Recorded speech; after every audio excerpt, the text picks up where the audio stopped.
यहाँ पर खिताब करे, नारे तकबीर, नारे तकबीर।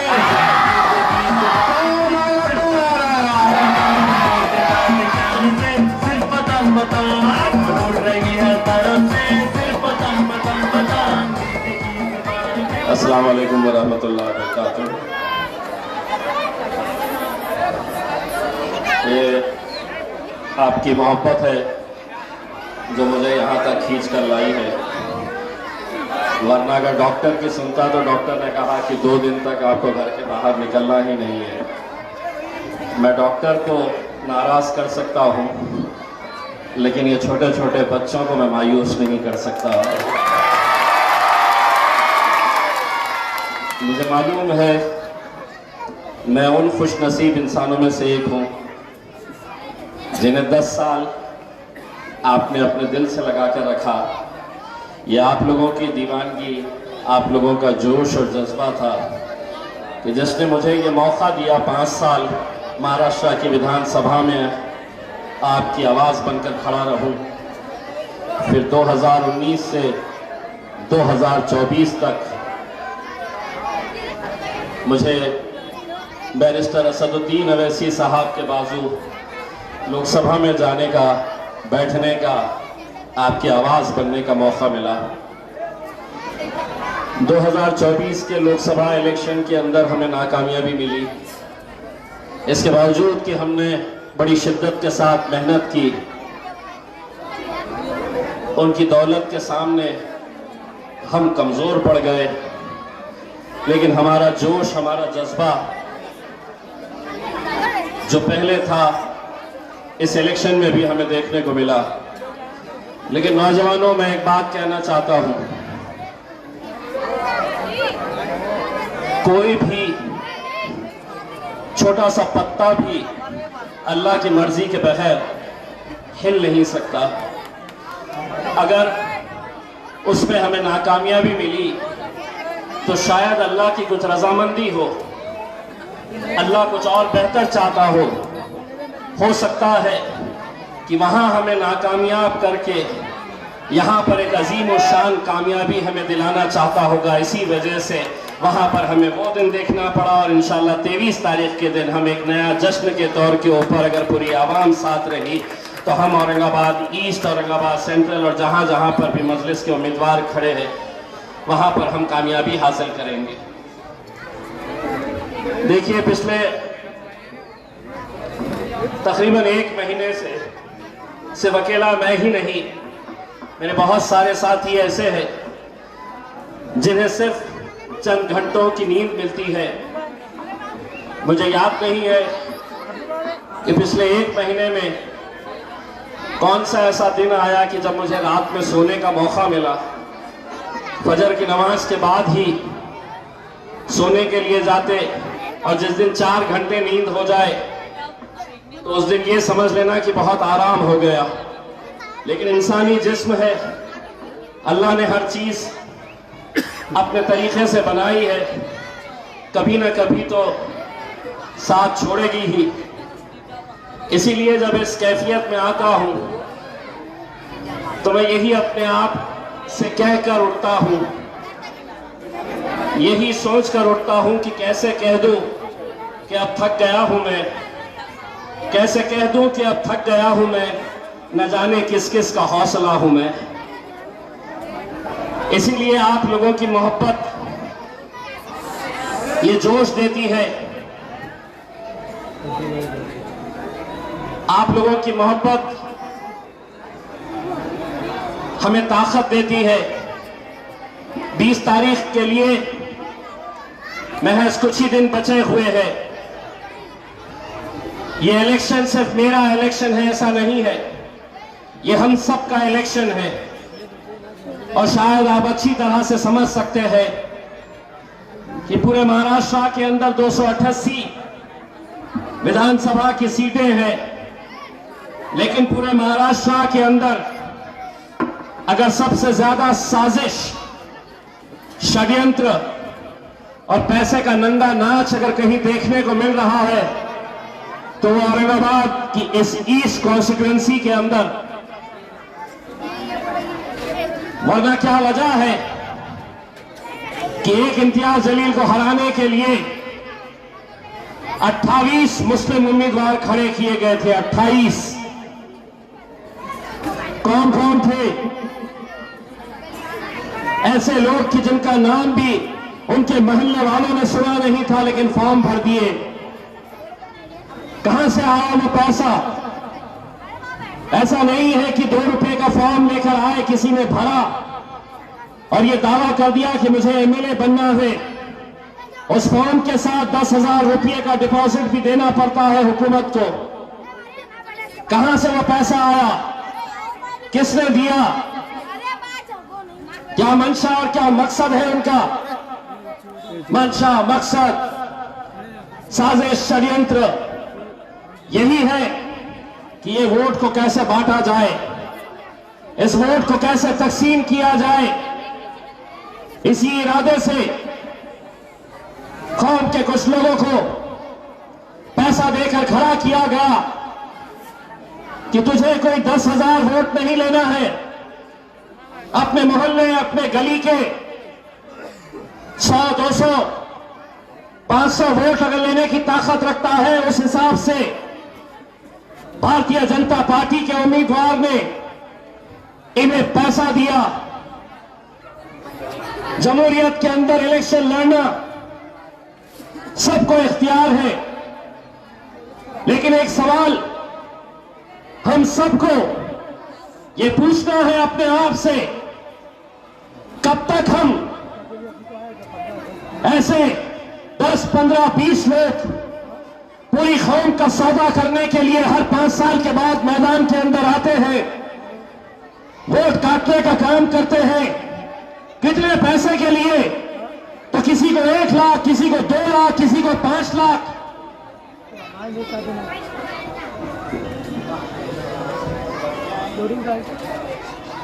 तो मेरा ये कहना है मेरे भाई, ये साजिश को हमें समझना होगा, ये खेल को हमें समझना होगा। अगर हम बट गए, हमारे एक वोट भी किसी दूसरे उम्मीदवार को अगर जा रहा है, तो ये समझ लीजिएगा कि वो वोट आपका डायरेक्ट भारतीय जनता पार्टी को जा रहा है। वो भारतीय जनता पार्टी जो आज महाराष्ट्र के अंदर एकनाथ शिंदे के साथ हुकूमत में बैठी है और जिसका मुख्यमंत्री कैसे लहजे का इस्तेमाल कर रहा है, इससे बदतर और क्या चाहिए हमें? कि हद ये हो गई है कि हमारे नबी करीम सल्लल्लाहु अलैहि वसल्लम के खिलाफ कोई गुस्ताखी करता है और मुख्यमंत्री उसको बाजू बिठाकर कहता है कि तुझे केशा लाई यानी हाथ लाओ देना और नहीं, तेरे बाल को भी हम धक्का लगने नहीं देंगे। एक वो है जो हमें सिखा रहे हैं। सेंट्रल के 2 शिवसेना के उम्मीदवार आपस में कट्टर दुश्मन, आपस के कट्टर विरोधी, लेकिन एक पीछे हट जाता है ये कहते हुए कि अगर हम दोनों लड़े तो 2014 में जो हुआ था वही दोहराया जाएगा। वो पीछे हट जाता है। सही मानों में हमारे मुंह पर तमाचा मारा गया उस दिन कि वो इतने हिस्सों में बटे हुए हैं, लेकिन एक है और हम एक अल्लाह, एक रसूल को मानने वाले न जाने कितने हिस्सों में हम बट गए हैं। सियासत और मजहब को अब अगर हम अलग अलग चश्मों से देखें तो मेरे हिसाब से ये नादानी होगी, क्योंकि अब ये फैसले कि हमारे लोग सर पे टोपी पहनेंगे या नहीं पहनेंगे, ये दाढ़ी रखेंगे या नहीं रखेंगे, हमारी मस्जिदों से लाउडस्पीकर के ऊपर अजानें होगी, ये लाउडस्पीकर हटाना होगा, हमारी बच्चियां हिजाब पहनेगी या नहीं पहनेगी, इसका फैसला उन ऐवानों के अंदर होने वाला है, हो रहा है। लेकिन हम फिर भी समझ नहीं पा रहे हैं। यकीनन मैं आप लोगों का दिल की गहराइयों से मैं शुक्रिया अदा करता हूं कि जब जब भी हमने आवाज लगाई, आपने उस पर लब्बैक कहकर एक ताकत बनकर हमारे कांधे से कांधा लगाकर खड़े रहे। लेकिन इस बार यह साजिश बहुत गहरी है। आपके अपने इलाकों को मैं आगाह करना चाहता हूं, यहां के नौजवानों को मैं यह आगाह करना चाहता हूं कि अगले 8 दिन आपको अपने मोहल्ले में, अपनी गली में, अपनी बस्ती में, अपने घर में चौकन्ना रहना है। अभी 3 दिन पहले नारेगांव में 2 लड़के पकड़े गए। रात के अंधेरे में गरीब मुसलमानों के घरों में जा रहे, तुम्हारा इलेक्शन कार्ड दो, तुम्हारा आधार कार्ड दो। एक घर में 4 इलेक्शन कार्ड, 4 वोटर, चारों के इलेक्शन कार्ड लिए जा रहे, आधार कार्ड लिया जा रहा। इलेक्शन से 1 दिन पहले उन सब के पास जाकर उनके उंगली के ऊपर स्याही लगाई जाएगी, जैसा इलेक्शन के दिन लगाई जाती है वोट डालने के लिए, और उसके बदले में आपकी कीमत तय की जाएगी। किसी को 300 रुपये एक वोट के, किसी को 500 रुपये। हराम की दौलत जिस भारतीय जनता पार्टी के पास बेहिसाब है, वो हो सकता है कि 600 रुपये और 700 रुपये भी दे सकता है एक वोट के। मेरे भाई, ये हम लोगों को चौकन्ना रहकर इन साजिशों को नाकामयाब करना है। और अगर अपने ही मोहल्ले का, अपनी ही गली का, अपनी ही बस्ती का अगर कोई लड़का कुछ पैसा कमाने के लिए अगर ये खेल खेल रहा है, तो इसको पकड़ने का और क्या करने का,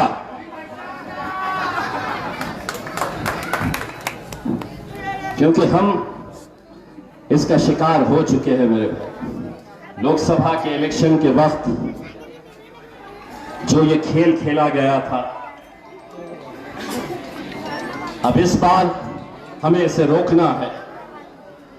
आपको मालूम है कि जब खेल खेले जाते हैं, जब साजिशें होती हैं, मजलिस पूरे 29 उम्मीदवार हैं, बहुत सारे हमारे बुजुर्ग, हमारी माएं और बहनें जब वोटिंग डालने के लिए जाती है तो कहीं ना कहीं एक घबराहट होती है कि इतने सारे ऑफिसर्स बैठे हैं वहां पर। ईवीएम मशीन,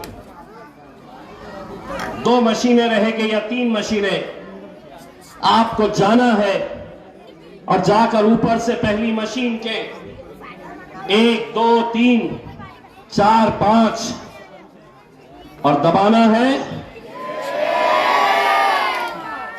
6 नंबर पे दबाना है।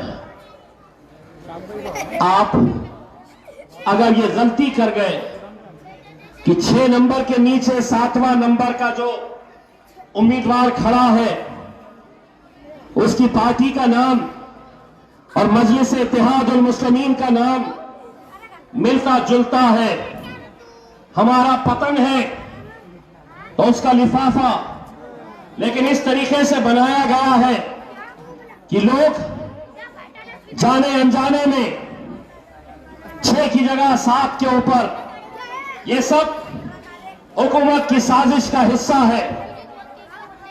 हम लोगों को यह ख्याल करना है कि 6 नंबर के ऊपर अपना बटन दबाना है।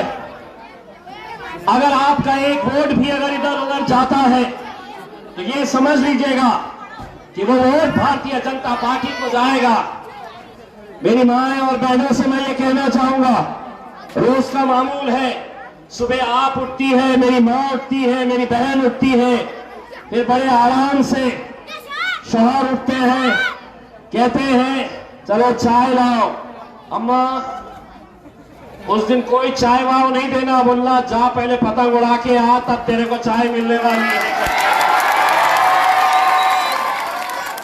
नहीं तो छुट्टी है, पड़े हैं 10 बजे उठने का। नहीं, ये इलेक्शन इम्तियाज जलील का नहीं है। अगर हम जीते तो अकेले मजलिस नहीं जीतने वाली है। ये छोटे छोटे बच्चे, वो माएं और बहनें, वो बुजुर्ग जो इस इलेक्शन से सिर्फ हमारे लिए दुआएं करने का काम करते हैं, ये जीत हम सब की रहने वाली है।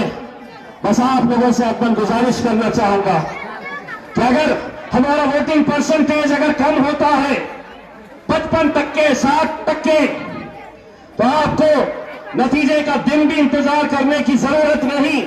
आप उसी दिन समझ लेना कि हम इस मैदान में हार चुके हैं। लेकिन अगर हमारा वोटिंग परसेंटेज हर मोहल्ले के अंदर 80%, 85% और 90% अगर होता है तो यकीन मानिए आपको 23 तारीख के दिन का भी इंतजार करना नहीं है। इंशाल्लाह 20 तारीख के दिन ये जश्न की तैयारी कर देंगे।